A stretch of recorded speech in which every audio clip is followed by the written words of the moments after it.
चला तर मग आज आपण बनवणार आहोत फ्राईड राईस.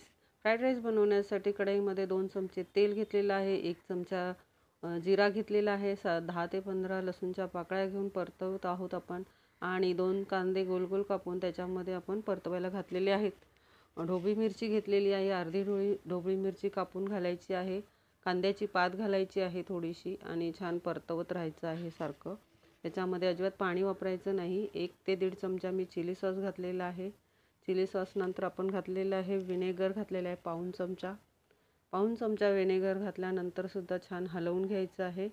अर्धी वाटी आपण बोनलेस चिकन घेतलेलं आहे, बोनलेस चिकन घालून छान परतवून घ्यायचं आहे आणि तुमच्या चवीनुसार मीठ घालायचं आहे.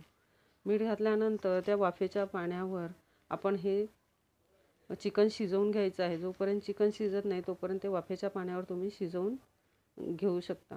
छान शिजवून झाल्यानंतर त्याच्यामध्ये थोडीशी जागा करायची आहे आणि त्याच्यामध्ये 1 किंवा 2 अंडे तुम्ही त्याच्यामध्ये घालू शकता. तर थोडंसं तेल हवं असल्यास घाला, नाही घातलं तरी चालतं. त्याच्यानंतर त्याच्यामध्ये अंडा घालून घ्यायचं आहे आणि ते मध्येच शिजवून घ्यायचं आहे. त्याच्यावरही थोडंसं मीठ घाला. मीठ घालून ते अंडं पूर्ण त्याच्यामध्ये मिक्स करून घ्या.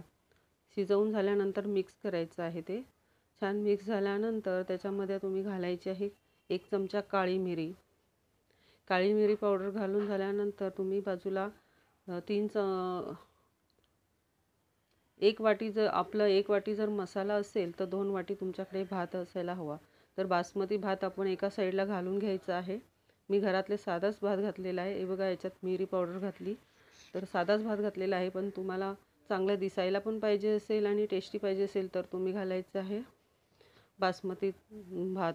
आणि त्याच्यात आपण घातलं आहे 2 चमचे सोया सॉस घातलेला आहे, पुन्हा पाऊण चमचा व्हिनेगर घातलेला आहे, 1 चमचा चिली सॉस घातलेला आहे. तुम्हाला तिखट नको असेल तर तुम्ही याचं प्रमाण कमी करू शकता चिली सॉसचं.